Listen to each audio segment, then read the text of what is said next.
Okay, music fans, welcome back to the Real Music Observer. I am Dave, observing real music in real time for real people just like you and me. Again, I want to thank all of the folks that are concerned about my own situation, and I appreciate that.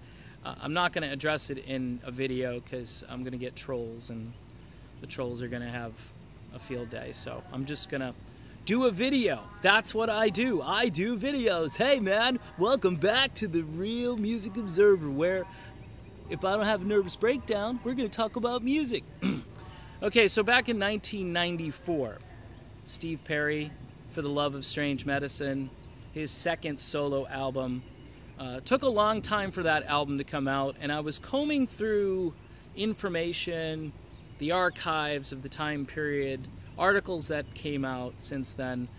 Ultimate Classic Rock, that stellar website, gave a fairly good interview, or presented one, with Steve Perry, and Perry talks a lot about the struggle he had with his old bandmates, and this notion that this was these guys were brothers in a sense in this band, but something changed, and it's hard to kind of pinpoint what that was along the way. Was it just too much touring? Was it a personality conflict? I'm just speculating again, and I know people love it when I speculate. It just makes their day. But these videos are meant to be thought-provoking, think pieces, go chat amongst yourselves, go into a chat room and blast me, those sorts of things. And so far, I've achieved all of those things, I've noticed. So Perry, who at one time, I think, kind of controlled this band and drove it in a certain direction, I think he also kind of drove himself over the cliff. I mean, you got to remember, his mom passed away, his girlfriend left him, and he talks about going on tour like it was going into combat, like it was a war. And in '94, he even on his album sort of alludes to the fact that something changed, and he was trying to present his side of the argument in a couple of those songs on that album.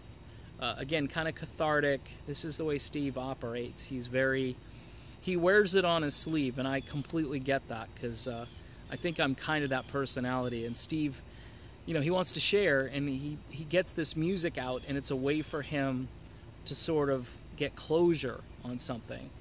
And I'm wondering, now this is the crazy part of this video, because I had a guy who Facebook messaged me on the Real Music Observer page, and he said, he knew somebody who worked for CBS, for Columbia Records, back in that time period.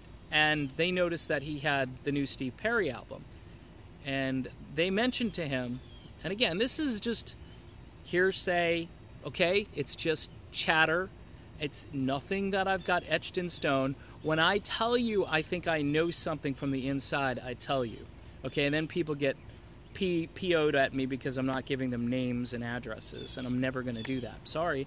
But this was more of, he heard this guy who worked for CBS say, yeah, Perry supposedly has to do one more album with Journey.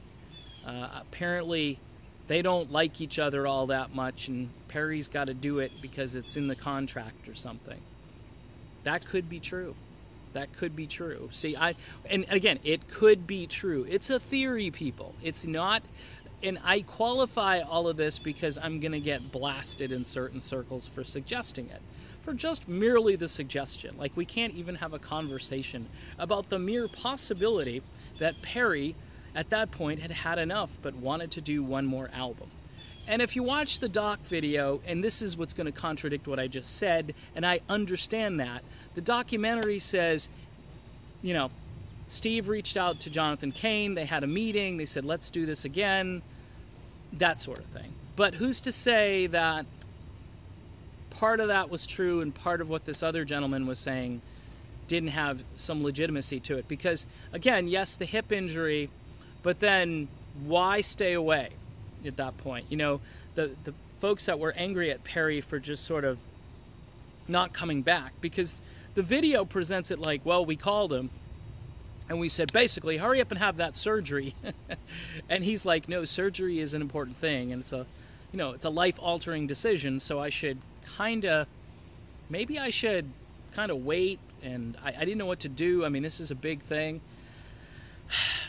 And that just kept going and going, and then they told him, hey, you know, Jonathan Cain called him and says, hey, we're going to start looking for singers. And Perry said, hey, when you start doing that, there's no looking back. Now, could that have been Perry's way of ending it in a way that kind of absolves him from the idea that he just doesn't want to be with these guys anymore? That is a legitimate and very fair question. Was this an out for Perry?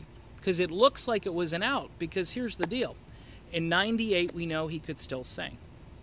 In 2003, I presented a cut, Jeff Golub cut, great guitar player, by the way, just smokes.